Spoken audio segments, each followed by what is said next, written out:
Título: Uma dificuldade no caminho da psicanálise. Para começar, direi que não se trata de uma dificuldade intelectual, de algo que torne a psicanálise difícil de ser entendida pelo ouvinte ou pelo leitor, mas de uma dificuldade afetiva, alguma coisa que aliena os sentimentos daquele que entra em contato com a psicanálise de tal forma que os deixa menos inclinados a acreditar nela ou a interessar-se por ela, conforme se poderá observar. Os dois tipos de dificuldade, afinal, equivalem-se. Onde falta simpatia, a compreensão não virá facilmente. Os que agora me leem, presumo, nada têm a ver com o assunto até o momento, e serei obrigado, portanto, a retroceder um pouco a partir de um grande número de observações e impressões individuais. Algo com a natureza de uma teoria tomou forma, afinal, na psicanálise, algo que é conhecido pelo nome de teoria da libido. Como é sabido, a psicanálise preocupa-se com o esclarecimento e a eliminação dos denominados distúrbios nervosos, como houvesse que encontrar um ponto de partida do qual se pudesse abordar esse problema. Decidiu-se procurá-lo na vida instintual da mente. As hipóteses acerca dos instintos do homem vieram, portanto, a formar a base da nossa concepção de doença nervosa. A psicologia, conforme é ensinada academicamente, dá-nos apenas respostas muito inadequadas à questão que dizem respeito à nossa vida mental, mas, em nenhum outro sentido, a sua informação é tão escassa quanto no que concerne aos instintos. Abriu-se-nos a possibilidade de fazer nossas sondagens como nos agrada. O consenso popular distingue entre a fome e o amor como sendo os representantes de instintos que visam, respectivamente, a preservação do indivíduo e a reprodução da espécie. Aceitamos essa distinção bastante evidente, de tal modo que também na psicanálise fazemos uma distinção entre os instintos autopreservativos ou instintos do ego, por um lado, e os instintos sexuais, por outro lado. A força pela qual o instinto sexual está representado na mente chamamos libido, desejo sexual, e consideramo-la como algo análogo à fome, à vontade de poder e assim por diante, na medida em que diz respeito aos instintos do ego. Com esse dado como ponto de partida, prosseguimos para efetuar a nossa primeira descoberta importante. Aprendemos que, quando tentamos compreender os distúrbios neuróticos, sem dúvida, o maior significado liga-se aos instintos sexuais, que, na verdade, as neuroses são os distúrbios específicos, por assim dizer, na função sexual, que, de um modo geral, o fato de a pessoa desenvolver ou não uma neurose depende da quantidade de sua libido e da possibilidade de saciá-la e de descarregá-la através da satisfação que a forma assumida pela doença é determinada pela forma com que o indivíduo atravessa o curso de desenvolvimento da sua função sexual, ou conforme o formulamos pelas fixações a que sua libido se submeteu no decorrer do seu desenvolvimento, e ademais que por sua técnica especial e não muito simples de influenciar a mente, conseguimos esclarecer a natureza de determinados tipos de neurose e ao mesmo tempo eliminá-las. Nossos esforços terapêuticos obtêm seu maior êxito com uma determinada classe de neuroses que provém de um conflito entre os instintos do ego e os instintos sexuais.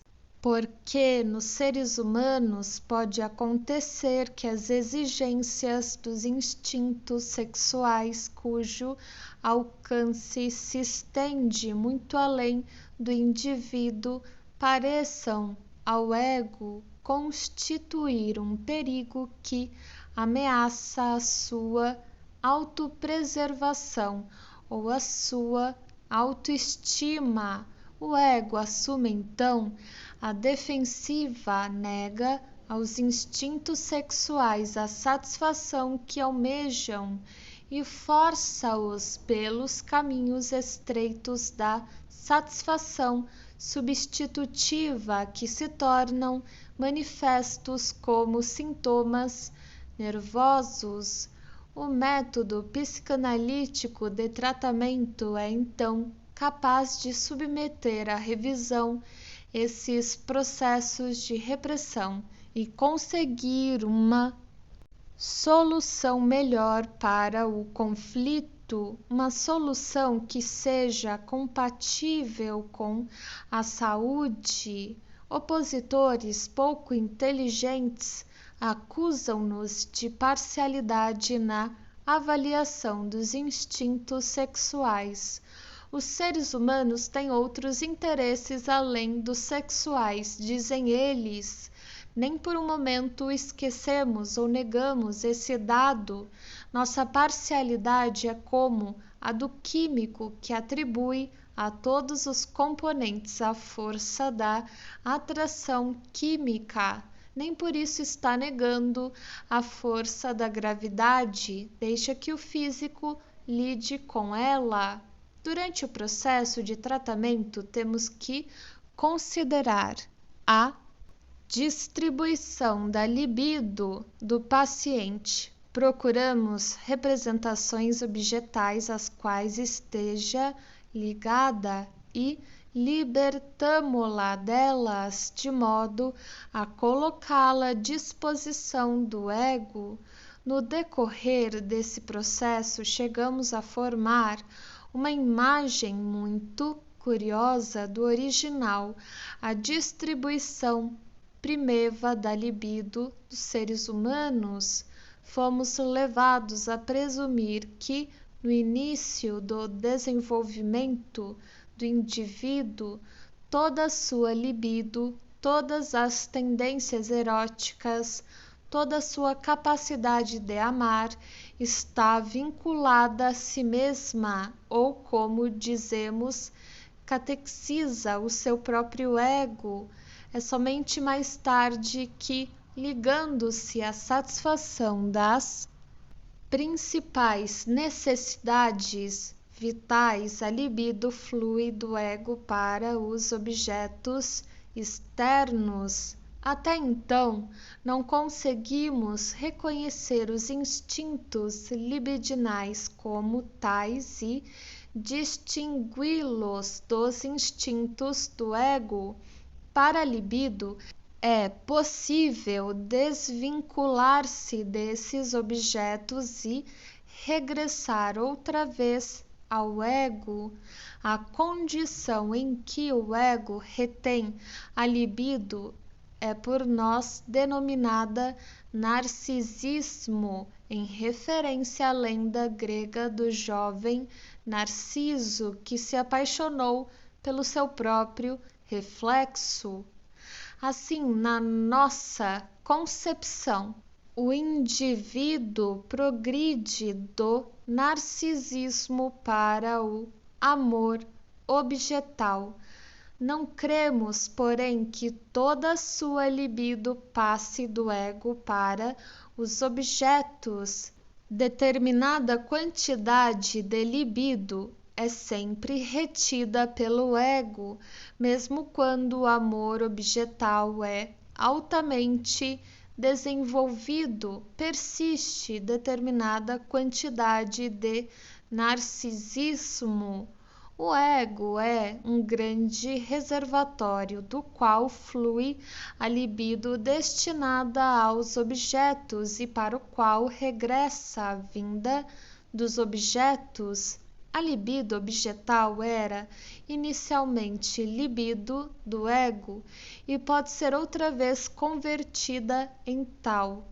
Para a completa sanidade, é essencial que a libido não perca essa mobilidade plena. Como ilustração dessa situação, podemos pensar em uma ameba cuja substância viscosa desprende pseudópodes, prolongamentos pelos quais se estende a substância do corpo, os quais, contudo, podem retrair-se a qualquer momento, de modo que a forma da massa protoplásmica seja restaurada. O que estou tentando descrever neste esboço é a teoria da libido das neuroses, sobre a qual se fundamentam todas as nossas concepções acerca da natureza desses estados mórbidos, paralelamente às medidas terapêuticas para aliviá-los. Naturalmente, consideramos as premissas da teoria da libido válidas também para o comportamento normal. Falamos do narcisismo das crianças e é ao excessivo narcisismo do homem primitivo que atribuímos sua crença na onipotência das suas ideias e as consequentes tentativas de influenciar o curso dos acontecimentos do mundo exterior pela técnica da magia. Após essa introdução, proponho-me a descrever como o narcisismo universal dos homens, o seu amor próprio, sofreu até o presente 3 severos golpes por parte das pesquisas científicas.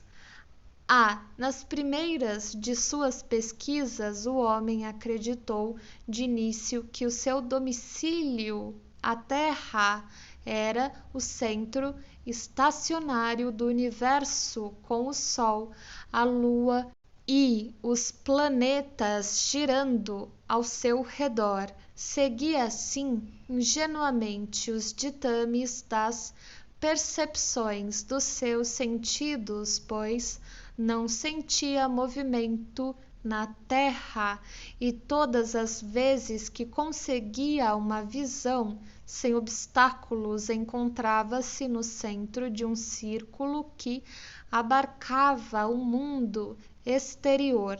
A posição central da Terra de mais a mais era, para ele, um sinal do papel dominante desempenhado por ela no universo e parecia-lhe ajustar-se muito bem à sua propensão a considerar-se o senhor do mundo, a destruição dessa ilusão narcisista associa-se em nossas mentes com o nome e a obra de Copérnico no século VII.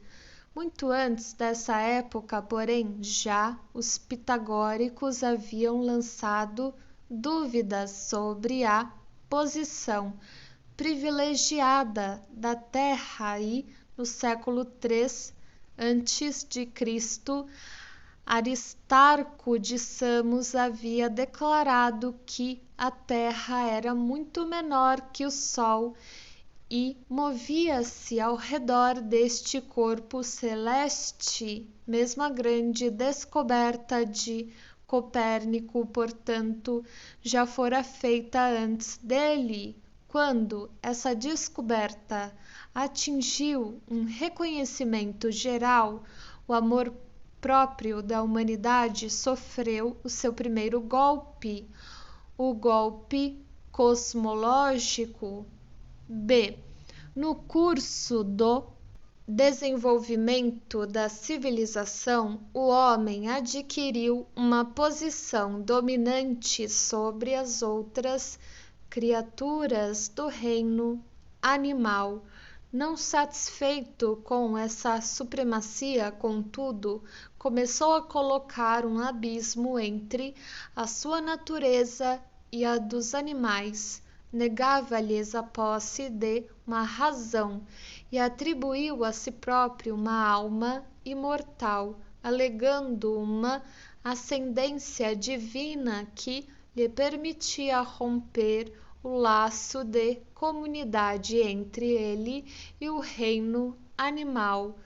Curiosamente, esse aspecto de arrogância é ainda estranho às crianças, tal como é para o homem primitivo, é consequência de uma etapa posterior, mas pretensiosa, de desenvolvimento no nível do totemismo primitivo. O homem não tinha repugnância de atribuir sua ascendência a um ancestral animal. Nos mitos que contêm resíduos dessa antiga atitude mental, os deuses assumem formas de animais e, na arte de épocas primevas, são representados com cabeças de animais.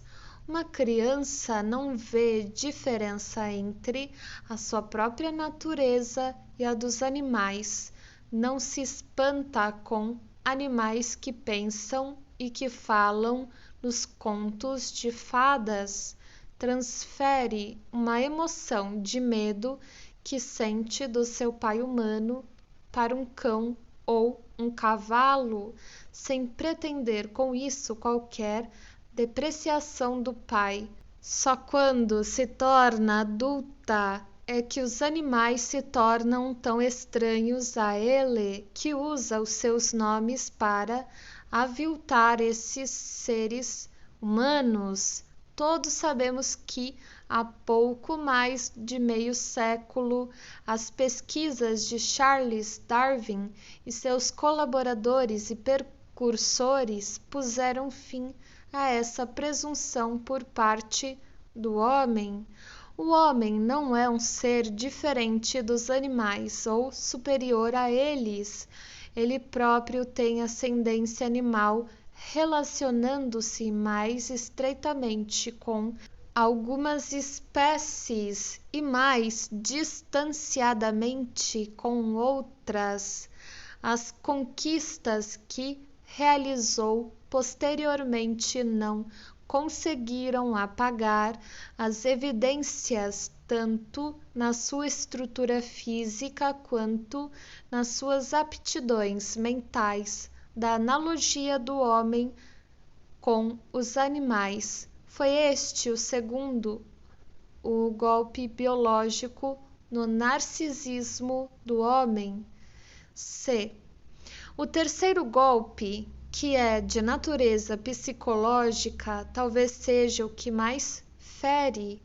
Embora, assim, humilhado nas relações externas, o homem sente-se superior dentro da própria mente. Em algum lugar do núcleo do ego desenvolveu um órgão de observação, a fim de manter-se atento aos seus impulsos e ações e verificar se harmonizam com as exigências do ego. Se não se harmonizam, esses impulsos e ações são impiedosamente inibidos e afastados. Sua percepção interna, a consciência dá ao ego notícias de todas as ocorrências importantes nas operações mentais e a vontade, dirigida por essas informações, executa o que o ego ordena e modifica tudo aquilo que procura realizar-se espontaneamente. Isso porque a mente não é uma coisa simples, ao contrário, é uma hierarquia de instâncias superiores e subordinadas, um labirinto de impulsos que se esforçam independentemente um do outro no sentido da ação correspondentes. A multiplicidade de instintos e de relações com o mundo externo, muitos dos quais antagônicos e incompatíveis. Para um funcionamento adequado, é necessário que a mais elevada dessas instâncias tenha conhecimento de tudo o que está acontecendo e que sua vontade penetre em tudo de modo que possa exercer sua influência. E com efeito, o ego sente-se seguro quanto à integridade e fidedignidade das informações que recebe, bem como quanto à abertura dos canais através dos quais impõe suas ordens. Em determinadas doenças, incluindo as próprias neuroses que estudam em particular, as coisas são diferentes. O ego sente-se apreensivo, rebela-se contra os limites de poder em sua própria casa, a mente. Os pensamentos emergem de súbito, sem que se saiba de onde vêm, nem se possa fazer algo para afastá-los. Esses estranhos hóspedes parecem até ser mais poderosos do que os pensamentos que estão sob o comando do ego, resistem a todas as medidas de coação utilizadas pela vontade, não se deixam mover pela refutação lógica e não são afetados pelas afirmações contraditórias da realidade. Ou então os impulsos surgem parecendo como que os de um estranho, de modo que o ego os rejeita, mas ainda assim os teme e toma precauções contra eles. O ego diz para consigo: isto é uma doença, uma invasão estrangeira. Aumenta sua vigilância, mas não pode compreender por que se sente tão estranhamente paralisado. É bem verdade que a psiquiatria nega que tais coisas signifiquem a intrusão na mente de maus espíritos vindos de fora. Para além disso, no entanto, só consegue dizer com indiferença: degenerescência, inclinação hereditária, inferioridade constitucional. A psicanálise procura explicar esses distúrbios misteriosos, empenha-se em cuidadosa e laboriosa investigação, delineia hipóteses e construções científicas até que finalmente possa falar assim ao ego, abre aspas, nada vindo de fora penetrou em você. Uma parte da atividade da sua própria mente foi tirada do seu conhecimento e do comando da sua vontade. Isso também é porque você está tão enfraquecido em sua defesa, você está utilizando uma parte da sua força para combater a outra parte. E é impossível concentrar a totalidade da sua força como você o faria contra um inimigo externo. E nem mesmo é a parte pior ou menos importante das suas forças mentais que se tornou desse modo antagônica e independente de você. A culpa, sou forçado a dizer, está em você mesmo. Você superestimou sua força quando achou que podia tratar seus instintos sexuais da maneira que quisesse e ignorar absolutamente as intenções desses instintos. O resultado é que se rebelaram e assumiram suas próprias vias obscuras para escapar a essa supressão. Estabeleceram seus direitos de uma forma que você não pode aprovar. O modo pelo qual conseguiram isso e os caminhos que tomaram não chegaram ao seu conhecimento. Tudo o que você sabe é a consequência do trabalho deles, o sintoma que você experimenta como sofrimento. Assim, você não reconhece como um derivativo dos seus próprios instintos rejeitados e não sabe que é uma satisfação substitutiva para eles. Fecha aspas. Abre aspas. Todo o processo, no entanto, só se torna possível pela circunstância única de que você está equivocado. Também em um outro ponto importante, sente-se seguro de que está informado de tudo que se passa em sua mente. Se tem qualquer importância, porque nesse caso crê você, sua consciência dá-lhe notícias disso. E se você não tem informação de algo que ocorre em sua mente, presume, confiante, que tal coisa não existe. Na verdade, você chega a considerar o que é mental como idêntico ao que é consciente. Isto é aquilo que é conhecido por você, apesar da mais óbvia evidência de que muito mais coisas devem acontecer em sua mente do que aquelas que chegam à sua consciência. Vamos, deixe que lhe ensinem algo sobre esse problema. O que está em sua mente não coincide com aquilo de que você está consciente. O que acontece realmente e aquilo que você sabe são duas coisas distintas. Normalmente, admito, a inteligência que alcança a sua consciência é suficiente para as suas necessidades. E você pode nutrir a ilusão de que fica sabendo de todas as coisas importantes. Em alguns casos, porém, como no de um conflito instintual como o que descrevi, a função da sua inteligência falha e sua vontade então não se estende para mais além do seu conhecimento.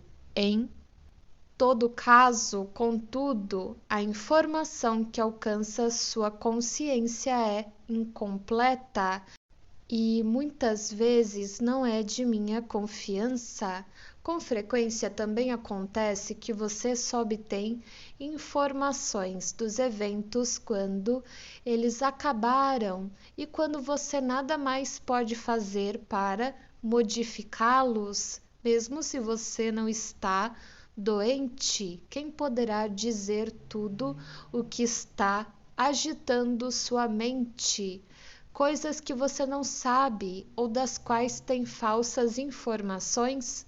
Você se comporta como um governante absoluto que se contenta com as informações fornecidas pelos seus altos funcionários e jamais se mistura com o povo para ouvir a sua voz.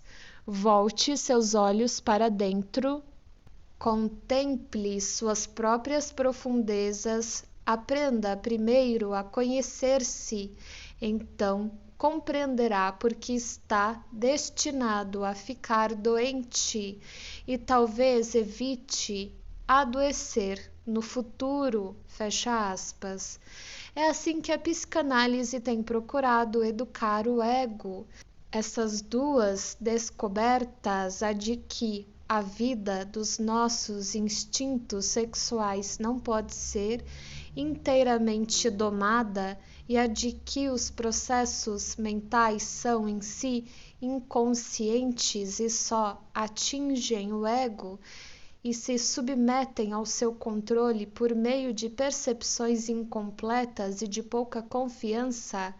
Essas duas descobertas equivalem, contudo, à afirmação de que o ego não é o senhor da sua própria casa.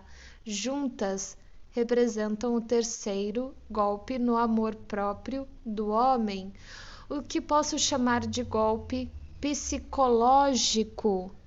Não é de espantar, então, que o ego não veja com bons olhos a psicanálise e se recuse obstinadamente a acreditar nela. Provavelmente, muito poucas pessoas podem ter compreendido o que significa para a ciência e para a vida do reconhecimento dos processos mentais inconscientes.